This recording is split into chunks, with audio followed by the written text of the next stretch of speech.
qof bini aadam xorriyadiisa waa waxa ugu xun ee qof bini aadam la soo gudboonaada. Puntland waxaa ka shaqeeya 4 xabsi oo kala ah xabsiga Gaalkacyo, xabsiga Garowe, ka Qardho iyo ka Boosaaso. Waxa kale oo ciidanku ay leeyihiin dhismayaal kale oo ah kuliyadda ciidanka iyo xarunta taliska ciidanka guud ee asluubta oo ku taala magaalada Garowe caasimadda Puntland. tirada guud ee ciidanka asluubtu waa 763 askari. tirada shaqaalaha shibilka ee la shaqeeya ciidanka asluubta waa 16 qof.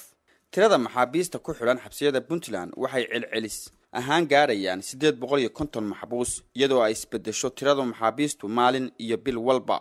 waxqabadka sanadka 2014 ee ciidanka asluubta Puntland u qabsoomay iyadoo laga duulayo baaqi madaxweynaha dawladda Puntland Dr. Cabdiwali Maxamed Cali Gaase ahaa Puntland hay isku tashato. marka laga tago caawimaadda hay'adaha caalamiga ah waxa ciidanka asluubtu ka hirgeliyay xabsiyada Puntland sanadkan dhamaantood horumar la taaban karo oo ku yimid isku tashi ciidan. maxkamadda sharafta waxaan ka codsanayaa inay cafis ii fiirso maadaama aan khalad galay inkaasna dambi ila soo galay aan ku jirin anigu kitaab baan gacanta ka saarayaa inaan riir gurigooda inta galay ana kala soo bixiyo ninka guri galay guriga deerka ka soo dhacay. haddaba qaab caynkee ayuu qofka maxbuuska ku soo gaaraa xabsiyada waxaa sharaxaya xeer ilaaliye ku-xigeenka guud ee Puntland. marxalado badan ayay soo maraan ama soo maraa qof ama dad haddii la soo qabto. horta hay'adaha cadaaladdu waa 3. waa booliiska oo soo qabta ah, baarana ah, xeelaaninta u soo gudbiyaan, maxkamadda xeelaaninta u gudbisaa, maxkamaddu waa xukume iyo asluubta oo ah haye. hay'adaha cadaaladdu waa 3. qofka marka la soo qabto 48 saacadood gudahooda iyo ciidanka booliiska ama taliyaha saldhigga ku horgeeya maxkamadda awoodda u leh dacwadda lagu eedeynay dambiga lagu eedeynay ikhtisaaska u leh.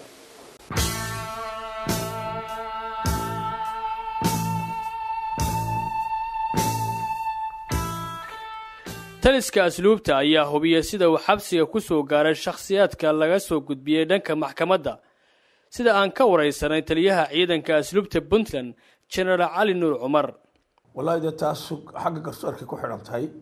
laakiin ana waajibana saaran waxay ninka marka nolo keeno inaan hubino ninka kan xukunkiisa saxmiye ma aha si lagu soo dacweeyay ma aha abeel ma leeyahay ma leh hadduu sabeel lahayn waxa anaga waajibna waa inaan abeel u qaadno maxkamadda u sheegno muxuu ahaa abeelkiisa inaan maxkamadda la socodsiino hadduu ku raago xabsiga ku raago in la raadino maartay xukun dambe hadduu si hor ka dhicin abeelkiisa in dib loo qaado haddii inta la soo xiray aan maxkamadda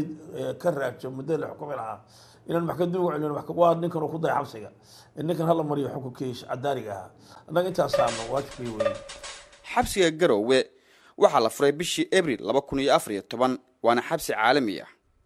xabsigani waxa uu ka kooban yahay 4 qaybood waxaan lagu talagalay tiro ahaan in lagu xiro 500 oo maxbuus. xabsigani waxa uu leeyahay meelihii lagu talagalay in lagu ciyaarsiiyo maxaabiista laguna qorxeeyo. wuxuu leeyahay meeshii loogu talagalay in wax lagu baro maxaabiista oo lagu dhisay aqoontooda si biri marka ay ka baxaan xabsiga ay u helaan farsamadii ay ku shaqaysan lahaayeen.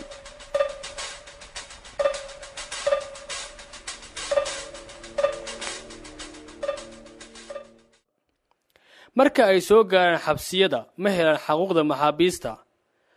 taliska asluubta Puntland oo ka dhabaynaya barnaamijkii isku tashiga ee hore ugu dhawaaqay madaxweynaha Puntland waxay hirgeliyeen kuna soo biiriyeen xabsiyada Puntland beero ay ka howlgalaan maxaabiista xabsiyada ku xiran isla markaana dib loogu celiyo waxa ka soo go'a beerahaasi. badan hadda waxaan u sameynaa iyagu inay ka helaan shucuur iyo kalsooni iyo inay dad xinaynayaan iyo badan iyagaan ugu dareynaa waa hawshaas inay ku qabtaan. intan waxaan ku abuuray xabsiyada oo dhan maanta waxay u noqonaysaa ninku markuu shaqaynayo nolol buu noqonaysaa hadda nasaxiyay leeyihiin aan hubdaan rabnaaye markii maanta la shaqeeyaano manaka tagan yihiin iyaga waxay dalbanayaan inay nafis helaan intii maanta la jiif lahayn inay raali ku yihiin beeraha qodaan laakiin hadda markii wax soo baxaan haddii aan wax soo baxa wax laga siiyaa markii wax soo baxaan waxaan u dareyn doonaa iyaga weeye iyagaan inaan dib ugu celino haddii wax soo baxa iyaga dan u tahayba kooda jiran baa wax laga siin karaa daawo loogu qori karaa haddii wax soo hor iyaga hadda loo siin karaa wax laga siin karaa marka waxaan inaanu bedelo habkii ahaa inaanu weligii wax sugno dibadda wax ka yimaada waxaan in gacanta wax ka soo baxaan xabsigani waxaa kale uu leeyahay qaybtii caafimaadka wuxuu kula leeyahay meeshii loogu talagalay in lagu soo dhoweeyo booqdayaasha maxaabiista iyo qareenkiisa waxaa kaloo xabsigani uu leeyahay dhismihii loogu talagalay maamulka xabsiga iyo hool loogu talagalay in lagu qaado maxkamadda sanad kasta waxaa xabsiyada Puntland booqda wariyaal caalamiya kuwaasoo u kurgala xaaladda maxaabiista si loo hubiyo arrimaha la xiriira daryeelka xuquuqda insaanka iyo sidoo kale nolosha dhabta ah ee maxaabiista ku xiran xabsiyada Puntland kuwaasoo u guta shaqooyinkooda si madax bannaan waxaan xabsiyada waa furan yihiin xabsiyada iyaga iska qolada hadda maartay ka shaqeysa xuquuqda insaanka xabsiga waxaan ugu sii daynaa say doonaan u galaan waxaan ku haynaa warbixin inooga sameeyeen waxaan la wadaagnaa markay soo arkaan xabsiyada waxay soo arkeen wax nooga sheegaan waxaan noo qarin hadday yihiin wax xuquuqdooda inaan wax ka qabanno haddii ay u baahan yihiin inaanu iyaga qancino saa inay tahay inaanu sidii ku qancino maxaabiista ku xiran xabsiyada oo jecel inay sameeyaan xarakaad inta ay ku xiran yihiin gudaha xabsiga ayaa qaata tababaro la xiriira farsamada gacanta sida tolidda dharka waxbarashada asaasiga waxaana taliska asluubta ay tilmaameen in rag wax ka bartay xabsiyada Puntland ay maanta ku shaqaysan karaan xirfadihii ay ku soo barteen xabsiga gudihiisa badana hadda boosaaso waa u dhantahay habkeeda waxbarashadu ama ha ahaato maadi ama ha ahaato diini ahaan waxay nasiib u leeyihiin inay helaan farsamo badan inay helaan maaragtay tan samaysa maaragtay karbatariga qalabka guryaha iyo samaysa misaaska waxay helaan maaragtay sida wax loo tolo waxay helaan maaragtay loo dhiso guryaha loo dhiso nasiib weyn bay leeyihiin boosaaso waagana dadkii la cafiyey ugu dambeeyey madaxweyne cafiyey sanadkaan soo dhaafnay bishii arafadii dadkii intii boos ka baxday waxay ahayd dad wax wada yaqaan bay ahaayeen kulli wada shaqaystaan hadda boos in badan baa ka shaqaystaan walow dadkaas boqolkiiba 80 ka yimaada koonfurta laakiin waxaan ognahay intii dad Puntland ku hadhay intii wax ka baratay xabsiga boosaaso inay hadda si fiican ugu shaqaystaan maalin kasta oo Jimcaha waxaa soo booqda gudaha xabsiga ehelada maxaabiista kuwaasoo wareysta xaaladahooda toddobaadkii ay kala maqnaayeen waxaana taasi ay farxad gelisaa Jimco kasta maxbuus kasta oo ku xiran xabsiyada Puntland halkan waa xabsiga Garowe waxaa ka muuqanaya dadweyne qolka soo dhaweynta ku jira waxaana ay u warameen barnaamijka adigu waxay yimaadaan maalinta Jimcaha yimaadaan maanta kala waxaan u arkaa de farxadii leeyahay dadkayga inay u yimaadeen baan ahayo wax badan baan de waraysi baan ka helaa adu waxyaalo fara badan reerkayga iyo xaaladkayga iyo gurigayga iyo waxay baan ka wareystaa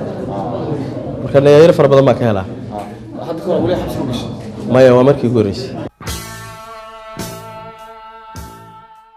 anaga maanta soo nagu dhibadaan oo maanta nasan lahayn weey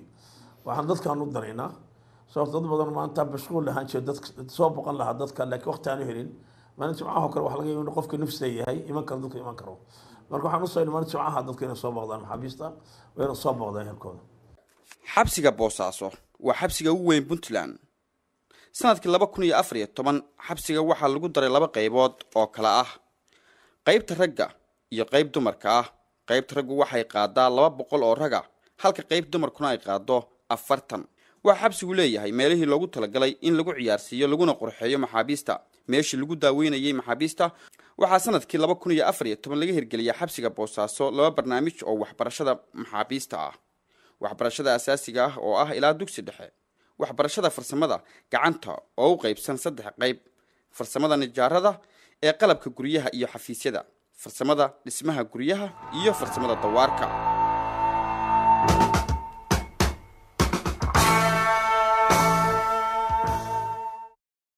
askarta xabsiyada Puntland ayaa qaata aqoon kororsi la xiriira la dhaqanka iyo haynta maxbuuska waxaa dhacda in maxaabiista iyo askartu waqtiyada qaar ay dhex marto saaxiibtinimo dhow si maxbuusku uu u dareemo naxariis iyo inuu helo xaquuqdiisa shakhsi ahaaneed inta uu ku jiro gudaha xabsiga dad ku jira oo maxaabiista runtii si wanaagsan oo dhaqanaa wax badan waad ka aragteen waxaanu jecelnahay inay noqdaan xabsiyada adduunka kolley intii tabartaya ah inaan noqono kuwa ugu horeeya ama ugu farsamo fiican ama ugu muxuu ahaa cunto wanaagsan ama ugu dhaqan wanaagsan annagoo jecel beri inay ku noqdaan dalkii ummadda ay ka yimaadeen ama dadka ay ka yimaadeen iyagoo dhaqan fiican dib ugu noqdaan ama ha farsamo ha noqoto ama xag waxbarasho ha noqoto inay iyagoo ka ba'ay aanu ka shubnay wixii hore ku jira xumaantii inay dib ugu noqdaan dadka ka yimaadeen oo dhaqan fiican dhexgaa baanu jecel aada iyo aad kuliyadaha anagu leenahay kuliyadahaas waxaa lagu baray ka mid tahay kuliyada waxaa lagu baraa wax allaale sidii macaabiisha loo dhaqanayo si loo dhaqan celiyo si loo nidaamiyo sida iyaga ruuxadooda khatarta haddii keena khatarta laga hortago sida wax kasta iyagaa la baraa qaynuunkana meesha lagu baraaba ciidanka xabsi kastana wuu yahay xeerkaas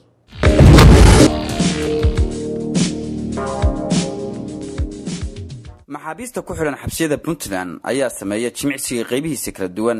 waxaan ka xusi karnaa qaababka ay u jimicsadaan ciyaaridda kubadda cagta iyo kubadda kolayga maxaabiista waxyaabaha mooralkooda kor u qaaday waxaa ka mid ah in maxaabiista qaana ciyaarta kubadda cagta ay la ciyaarto qaar ka mid a kooxaha puntland ee ka dhisan taasoo aan odhan karno waa tallaabo ku cusub deegaanada soomaalida iyo afrikaba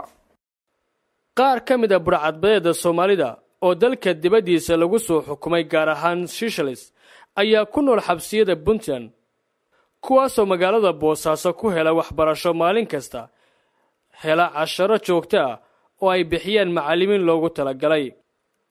cabdi xasan maxamed oo ka mid ah raggii shishalis kuna xukuman 16 sano ayaa uga warramay barnaamijka dhacdooyinkiisii hore mar aan ku soo booqannay xabsiga garowe waxa kale qof kasta waqti uu leeyahay waxa weeye shaqadii gobolada waa iska xumaatay oo urtii iska xumaatay barnaamijkan xilliga uu soo baxay burcadda ayaan u soo shaqo tagnay burcadda hageeda muslimiinta ka shaqoontahay shaqadii aad ku jirteen maadaama dalku iska burbur iska noqday waxa weeye qolo walba meel iska fariisatay haddii qof kastana waqti uu leeyahay waqtigii niyaa ku dhacay aan waxa weeye ku xiran xabsiyaasha nagula xiro cabdi xasan ayaa qaba in waqtigan laga qoomamaynayo wixii dhacay iyo falalkii ay geysteen wax badan ugu jiray dadka waxa weeye wixii shalay ay ku jiri jireen qafladii iyo maanta dadka wax badan iska bedelay hadda qaasadan aniga wax badan iska bedelay wixii aan shalay ku jiray maanta waxa weeye alxamdulillah kulli ilaahay baa ii gartay inaan xirmo dowladda puntland waxay xoogga saartay arrimaha xabsiyada maadaama hay'adda asluubta ay tahay hay'adda maamusha xabsiyada ay ku xiran yihiin dad galay dembiyo kala duwan isla markaana maraya xukunkii uu ku mutaystay dembigiisa sanadka horeeyay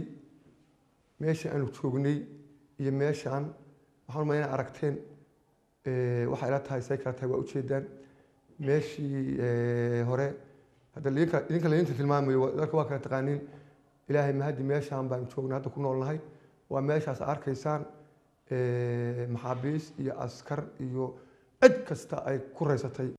taliska ciidanka asluubtu isagoo ka duulaya hadafka ciidanka asluubta oo ah toosin iyo dhaqan celin waxaa sanadkii 2014 loo furay xirfado shaqo maxaabiis gaaraysa 170 kuwaas oo la baray tolista harqaanka dharka samaynta qalabka xafiisyada guryaha iyo dhismaha guryaha 49 kamid ah waxay ku baxeen cafiskii madaxweynaha dawladda Puntland ee ciidii Ramadaan kadib markii ay ka faa'iideysteen tababarkaasi dhaqankooda lagu hagaajinayay dhaqankoodiina uu noqday mid hagaagsan